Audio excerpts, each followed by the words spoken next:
thanks for joining us. This is Nationwide. I'm Ruth, Aguele. President Bola Tinubu this Monday has met with the defense ministers and service chiefs. Minister of Defense Abubakar Badaru and his Minister of State Bello Matawali led the service chiefs to the security meeting at the State House. The meeting lasted less than an hour behind closed doors at the State House.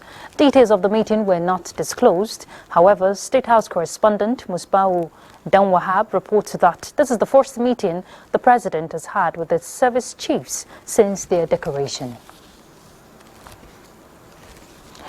President Bola Tinubu will depart Monday, that is today, to attend the G20 Leaders Summit in New Delhi, India, on the special invitation of Indian Prime Minister Narendra Modi. On the sidelines of the summit, the president will participate and deliver keynote addresses at both the Nigeria-India Presidential Roundtable and the Nigeria-India Business Conference, to be attended by leading India and Nigerian industrialists and senior government officials from both countries. President Tinubu aims to leverage on this information to attract global capital and promote increased foreign direct investments in key labor-intensive sectors of Nigeria's economy for job creation and revenue expansion, highlighting Nigeria's potential as an investment destination, specifically outlining government's cross-sectoral reforms. The president's itinerary will also feature bilateral meetings with world leaders from 4 different continents.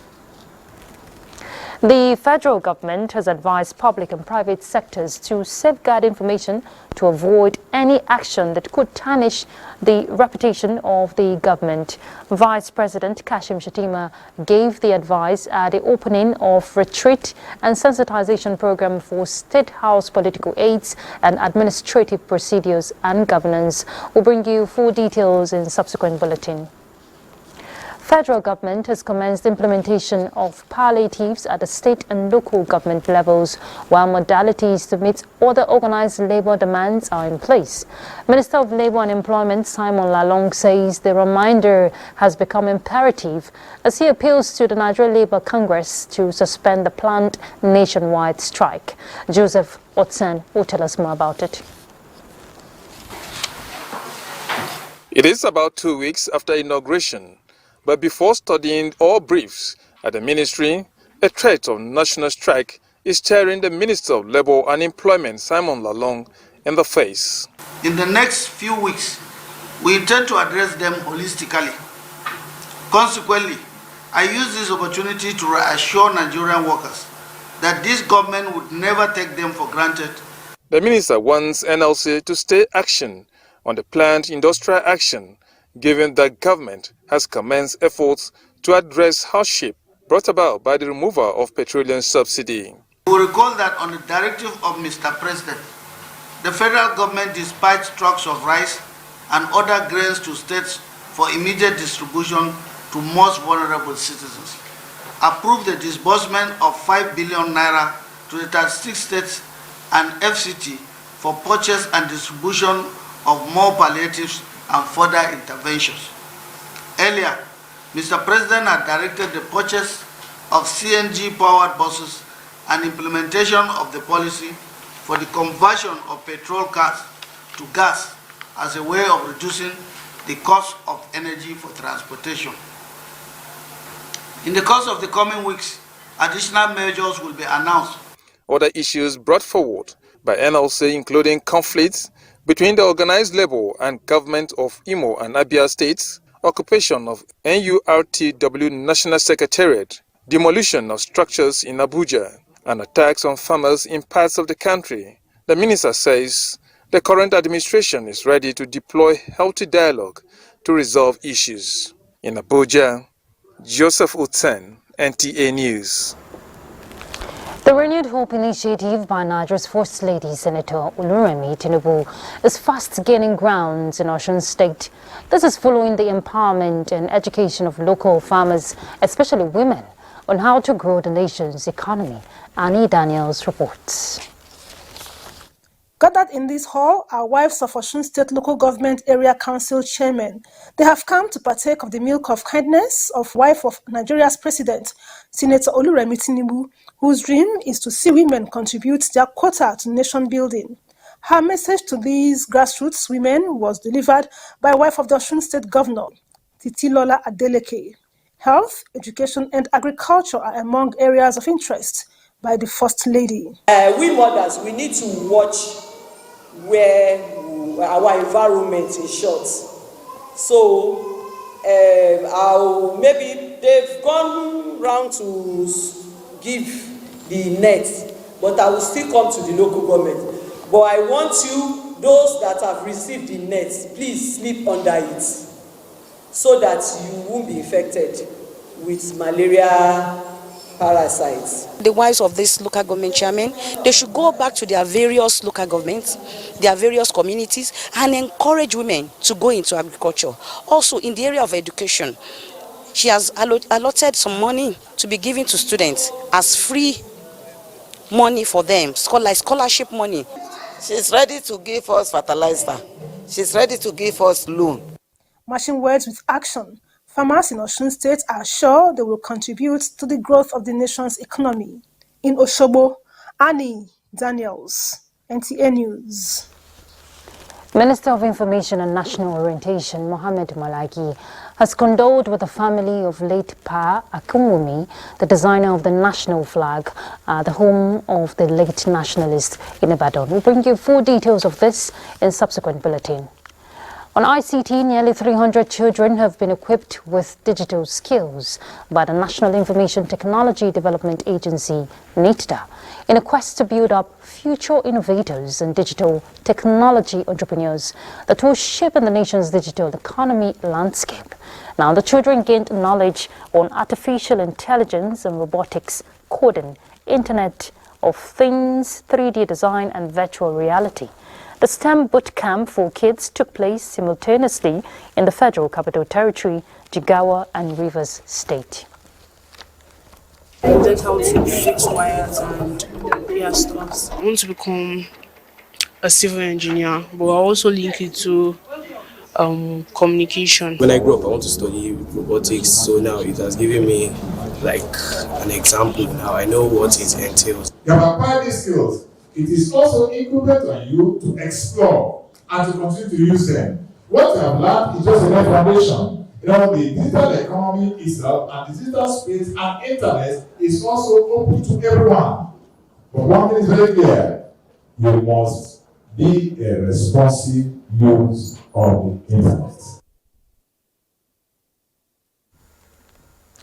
The Blue Line project is a 27-kilometer rail route designed to run from Okokomaiko eastwards to Mile 2 and then proceed to Marina via Ijora in Lagos.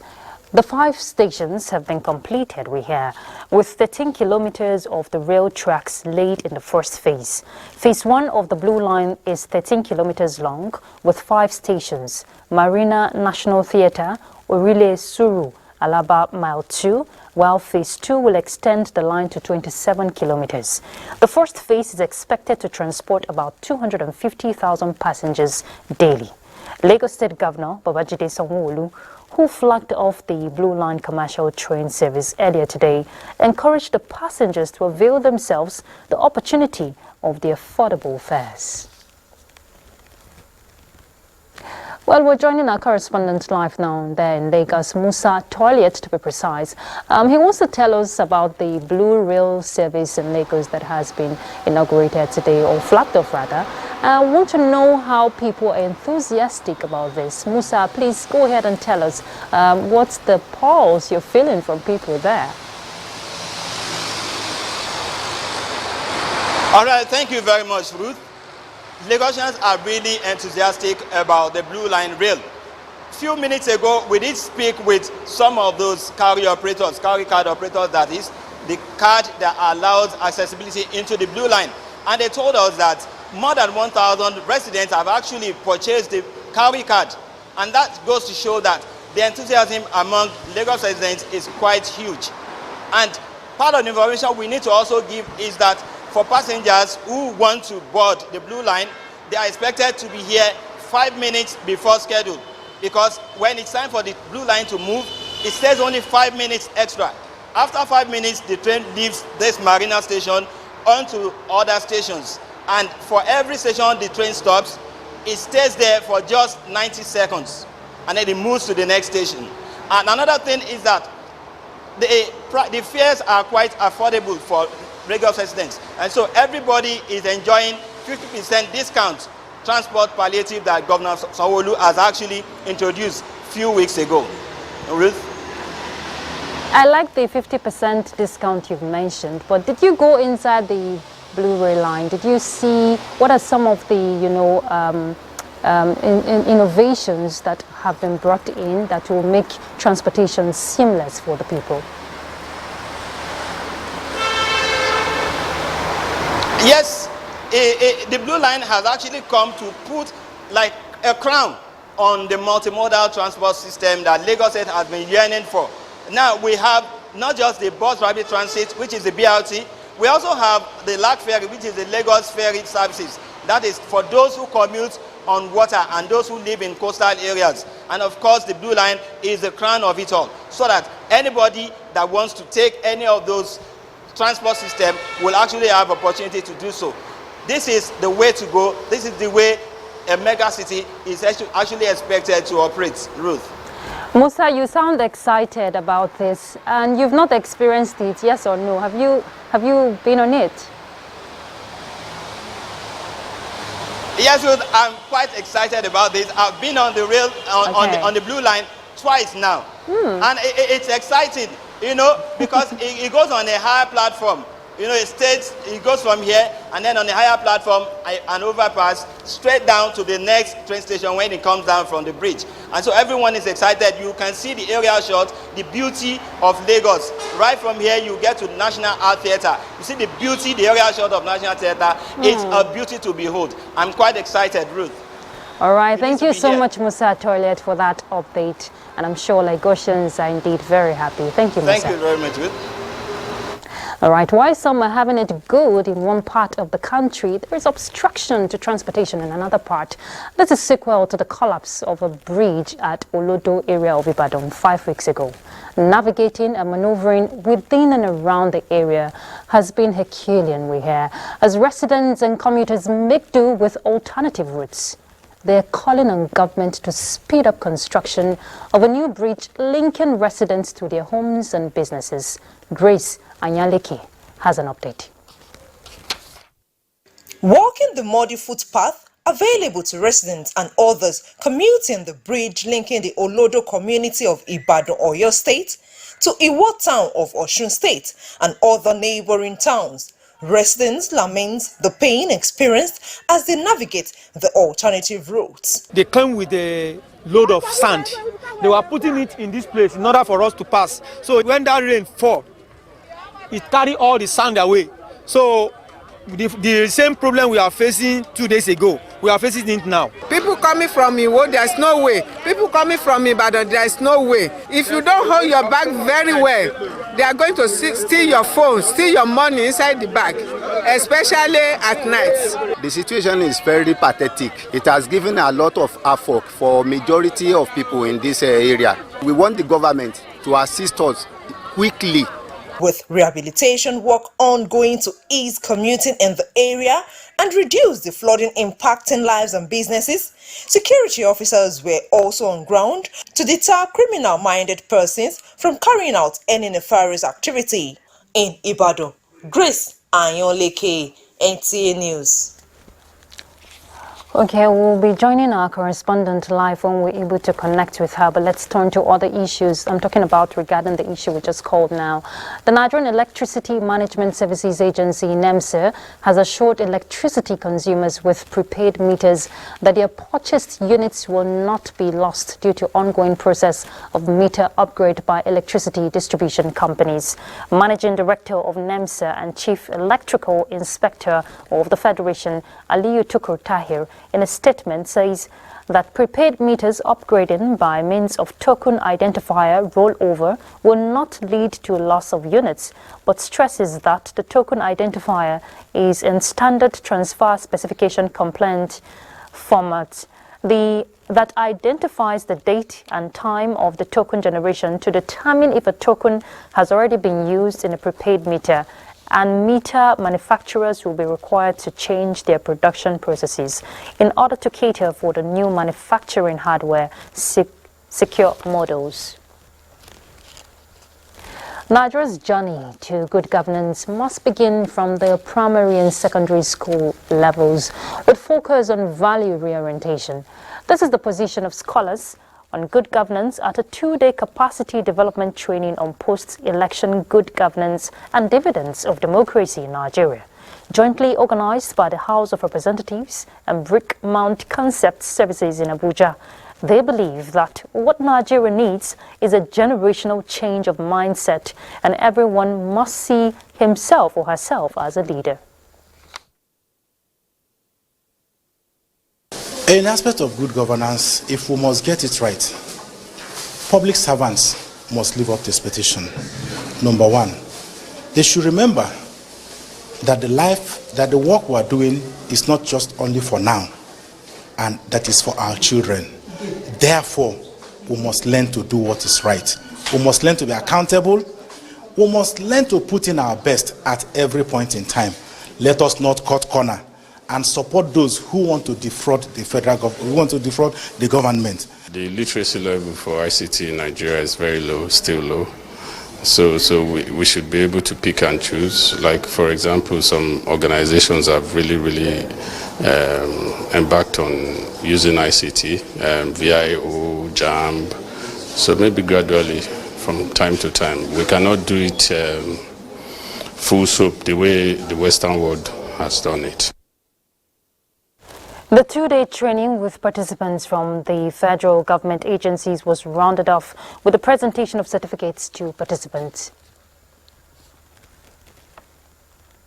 All right, let's take you back to the situation we talked about earlier. I'm talking about the collapse of the Olodo Bridge in Ibadan. We want to find out what is the situation right now as regard ongoing construction and how residents are coping with alternative routes being provided. Our correspondent, we're joining her live now. I'm talking about Grace. Grace, you have an update for us. Please tell us. Yes, Ruth. Heeding to the plight of the people, the Oyo State government has opened up alternative routes for residents and commuters to ease the tension along this crucial corridor linking Oyo State and Osun State. However, this intervention has made the people to call for more palliative measures as the roads, according to the people, are not readily accessible as a result of incessant rains. I have with me a resident, Fatai Amo, who would explain to us the challenges encountered in navigating these alternative routes. Well done. Good afternoon. The problem we are having in reference to the alternative routes is that a lot of trucks, big vehicles, they are not applying that place. Instead, they are applying the road within the community. And that has posed a lot of problems to the community, the residents. They have damaged some buildings here. Even the road we constructed ourselves within the community, they have destroyed it.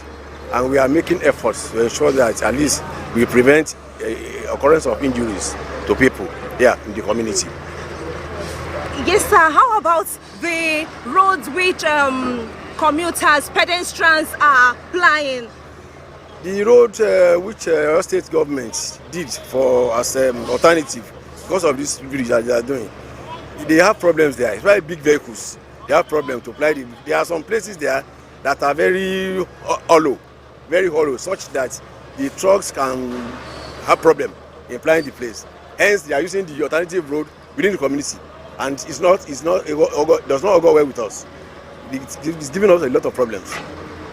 Thank you very much, sir. We intended speaking with the contractor, but at the last minute, the contractor declined giving us updates on the project. But we can see that work is going in earnest here. and we hope that this should be done within no time. Nationwide continues after this break. That's it from Olodo in Ibadan.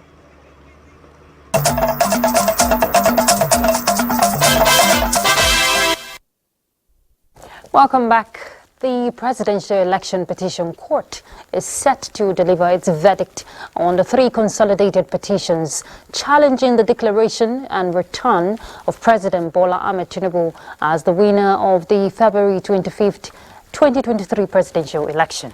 The Chief Registrar of the Court of Appeal, Umar Mohammed Bangari, confirmed the date in Abuja. The 3 consolidated petitions were filed by the presidential candidate of the People's Democratic Party, PDP, Abubakar Atiku, and his counterpart in the Labour Party, Peter Obi, as well as that of Allied People's Movement. The court says the live telecast of the verdict will be allowed. Groups of APC youth under different umbrella bodies that worked for the success of the party during the recent presidential elections have reached the party leadership with request for Yusuf Hussaini for consideration as minister.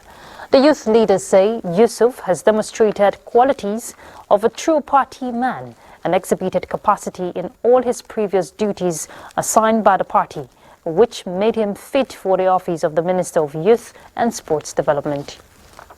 I've seen Muslims, I've seen the Christians, I've seen 36 states and FCTs represented here. So ultimately, the youth are representing themselves because now they've realized that it is time to talk for themselves and talk with one voice. We are here individually to tell the government and our father, His Excellency Bola Ahmed Tinubu, that we know Hussein like the way we know Naira. We know Hussein that he can represent us very well, not because he's an APC member. To the National Chairman, Abdullahi Umar Ganduji, to convey their request to the President and pledge their continued support for the policies and programs of the present administration. Our next stop will be Makurdi, where we join Charles to pick up with more stories for us on Nationwide.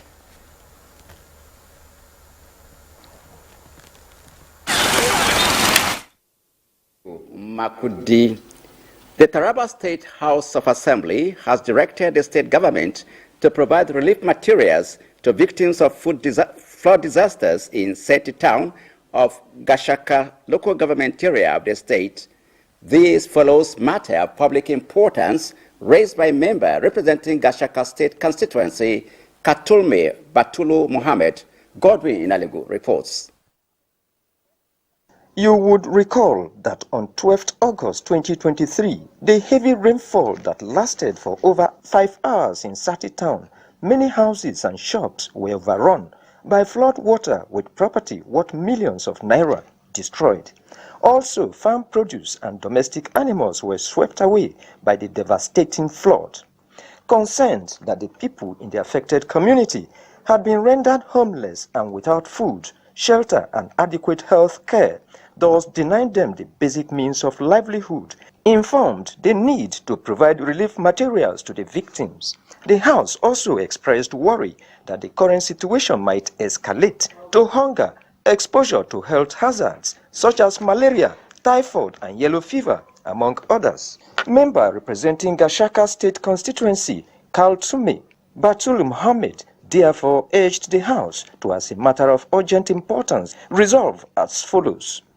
Urge the executive arm of government to immediately constitute an assessment committee to assess the extent of damages done or caused by the flood, with a view to assisting the victims accordingly. 2.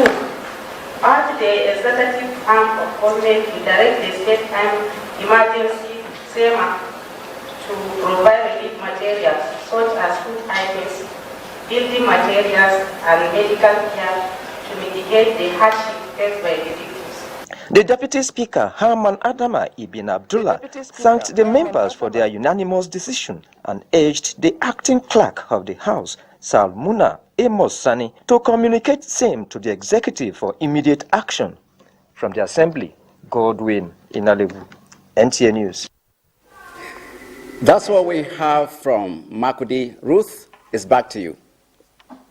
Thank you, Charles. If you've been to the city of Kano, you realize that the city wall is listed among the nationally declared monuments in Kano. The historical site is not receiving the required attention. That's what we're hearing from our correspondent Aminu Umar, who visited some of the sites. The stakeholders in the city are calling on relevant authorities to work towards preserving the historic site that showcases the bravery and resilience of the Kano people. The commercial hub of northern Nigeria. The commercial viability, hospitality, and population explosion makes the city continuously expanding. This poses serious threat to the city's historical monuments. City Wall, known as Badala, the only monument in the city that was enlisted as international monument, lost 75% of its building. The only 25% is under constant threat as a result of excavation and modernization. There is penalty for somebody encouraging the city gate or the city wall or any of the monument. We jealously love and cherish our tradition. We are not happy the way city wall is being destroyed. In addition to the wall, the gates that were constructed more than 500 years ago are also threatened by modernization. Some of the city gates, you see that it has been modernized. It's not the way that it is like before. Our traditions need to be guarded and preserved. It was passed to us by our grandparents. So if they can accept our advice, the gates shall not be destroyed. Gidan Makama, the building that was used as a palace, built between 1440 and 1441, remained the reminiscence of the past, with galleries that showcase the rich culture of Kano people. The museum attracts visitors, especially the school children. I came to see historical collection and I'm so delighted with what I saw. All I have been hearing about this museum, I have seen it today and I am impressed. Apart from the 3 nationally declared sites, there are about 100 proposed monuments and heritage sites. Popular among them are the Emir's Palace, Kano Dye Pit, and Goron Dutse, among others. In Kano, Aminu Umar, NTA News. Kano indeed holds a lot of heritage that must be preserved, and to do that, certain measures must be in place. We join our correspondent live now, Aminu Umar, who is standing by to give us update on the measures being taken by the Kano State government to revive these tourist sites. Aminu, please tell us. Thank you, Ruth. We are live in Kano, and right now I am at Sabuwar Kofa. And Sabuwar Kofa, the meaning in English, it means new gate. Sabuwar Kofa is one of the about 14 gates in Kano. When you hear about gates, you know definitely there must be a fence. In that case, it is called city wall. That is Badala in Kano Hausa, and in my place they call it Ganwa. All the same, is all the nomenclature. Beyond that is what the Ganwa or town wall portrays. What it portrays is the brevity, the culture, the tradition, and all other things that got to do with Kano people. However, despite the importance of this Badala, as scholars in the tourism discipline are saying, Badala is one of the things that, if packaged, can bring the so much needed economic diversification in form of tourism. However, our people here are not maybe preserving it the way Egyptians are preserving their own heritage. And in addition to this, there are many other heritages, and yes. With me to discuss more on this and other issues relating to tourism in Kano State is the Managing Director, Kano Tourism Board. You are welcome to NTA. Tell us your name. Thank you very much. My name is Tukuru Balasa Gagi, Managing Director, Kano Tourism Management Board. Okay. Kano is known with gates and Badala and many other historical sites and traditional trades. Data in about 2020 shows that this Badala, 75 of it is gone because of modernization and some other issues. What are you doing as a board responsible for this to take care of these issues, looking at development? Well, if you are talking about tourism generally, you don't have to restrict yourself to city walls, Ganwa or Badala as it is called, or the gates. Kano State is blazed with a lot of attractions.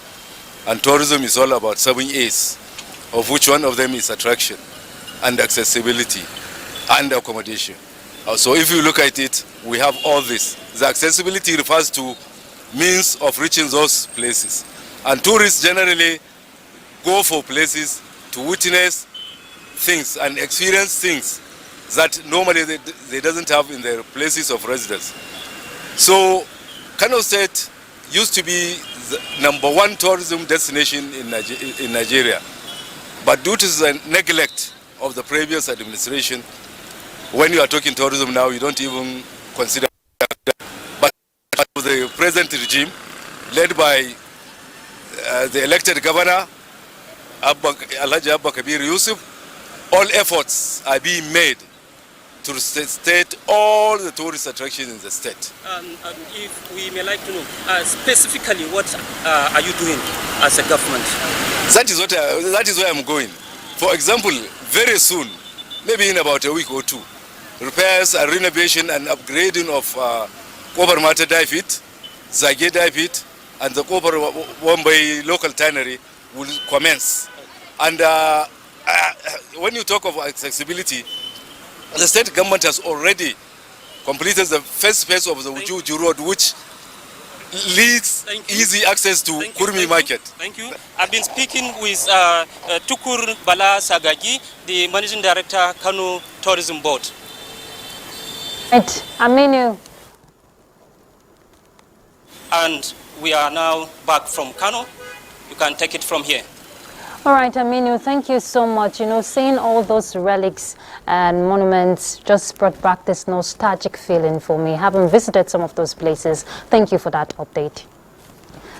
All right, operations at the AIT Port Harcourt regional office has been shut down following the pulling down of its mast and destruction of the transmitting hall by agents allegedly acting on the orders of the River State government. Kinsley Amajiri reports.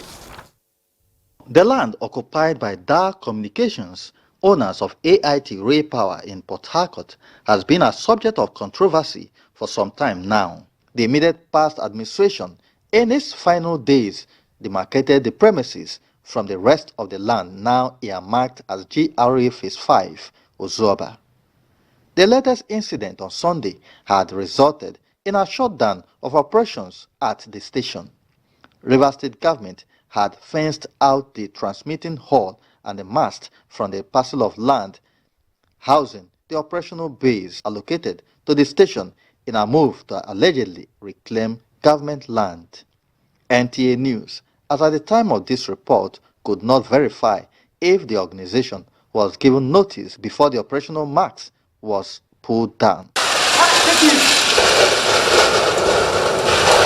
Acting regional head of the station in Port Harcourt, Anthony, alleged that some officials acting on the orders of the state authorities came in the early morning informing them that they were on instruction to bring down the marks and the transmitting hall. The land itself was allocated to AIT some about 20 years ago, and suddenly before the governor exit, the former governor, he had to come and demarcate it. And meanwhile, transmitting hall, he fenced it off, and the and the mask. Some men came here and said they are having orders from the top authority to come and bring down the mask and the transmitting hall. Anthony noted that their head office in Abuja has been notified of the latest development.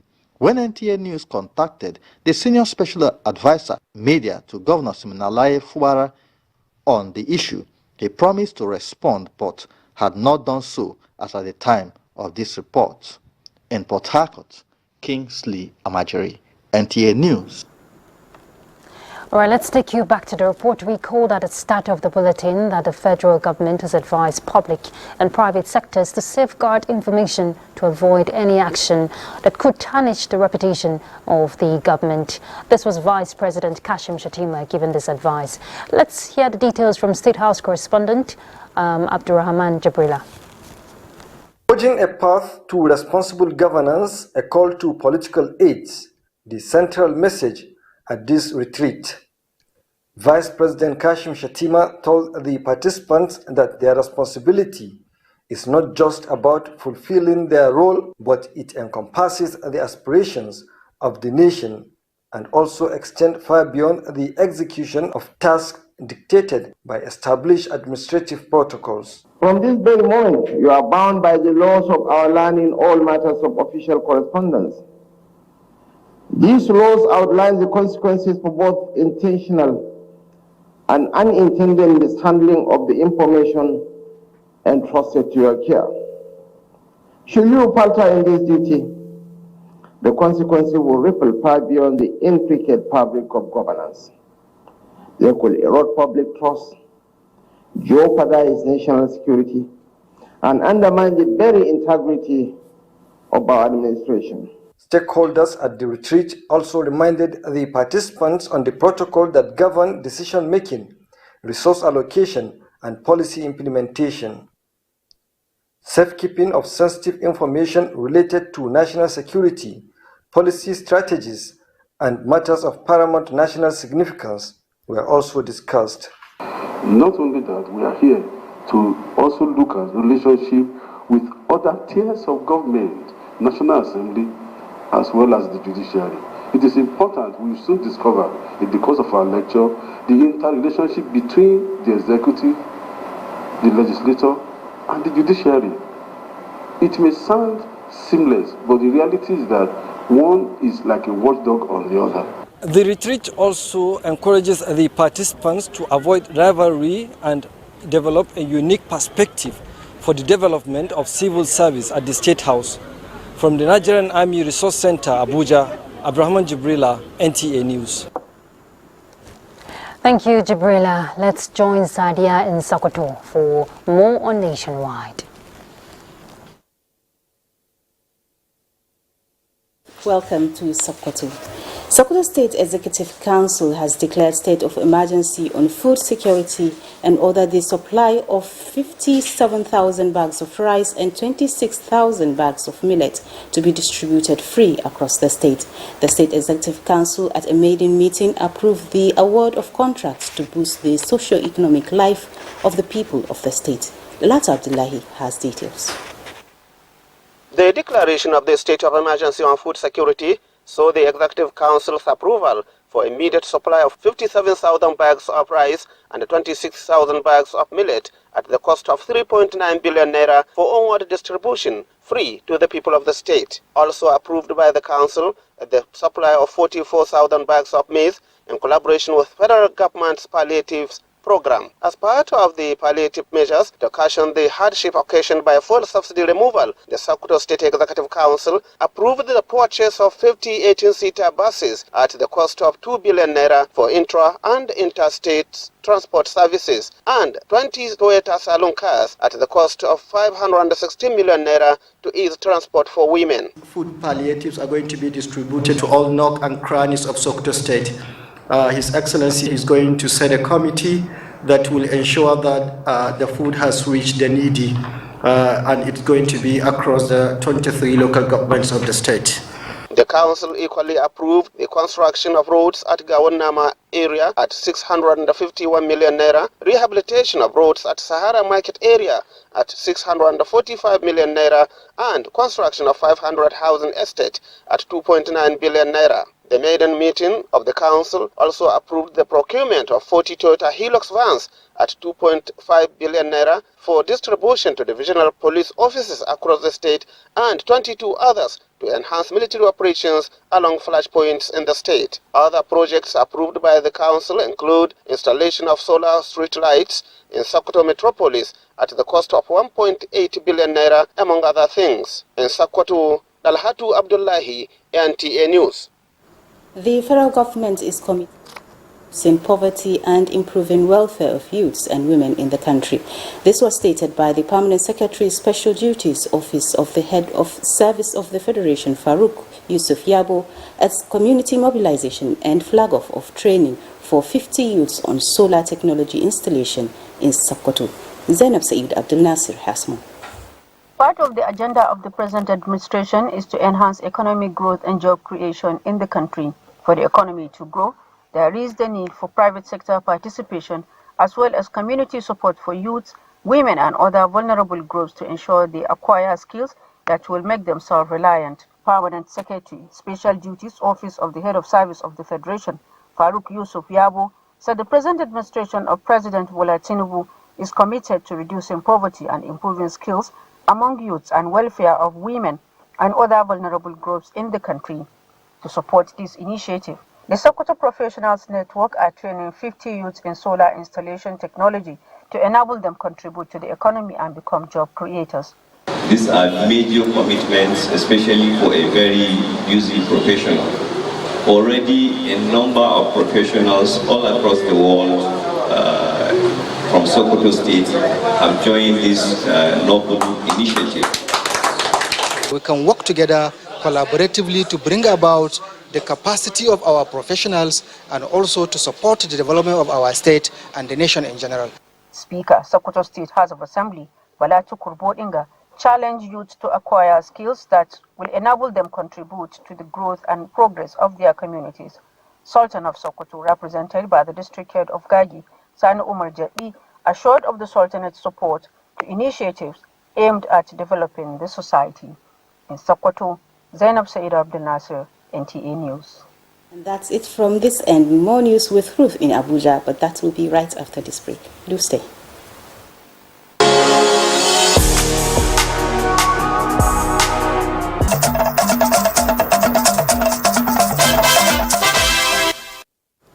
Welcome back. Nigerians have been enjoined to see the ongoing drive to further secure the nation as a collective responsibility.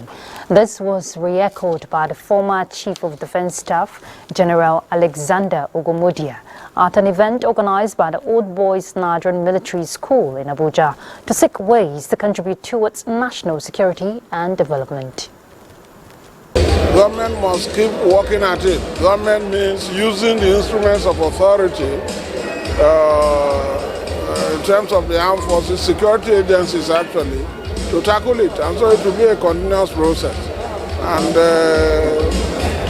it's never going to be something that you can solve in one day, bam, like that. It doesn't work that way. Also provided the Old Boys an avenue to bond and propagate the message of good neighborliness for peaceful coexistence and national security. Who left behind are trying their very best within their limited resources. But what I think is that the strength is not there, and there's a lot of fatigue. If we advise is to say, please let them recruit more people and make sure rotation is carried out frequently so that they can have some of those people back to the barracks while the other ones change them for a period of time. The ex-servicemen also called on the government to approve the recruitment of more personnel in the military to relieve those on the war front, as many of them are already experiencing fatigue. The Department of State Services says it has uncovered plans by some persons in parts of the country to stage violent protests to discredit the federal government and security agencies over sundry socio-economic matters.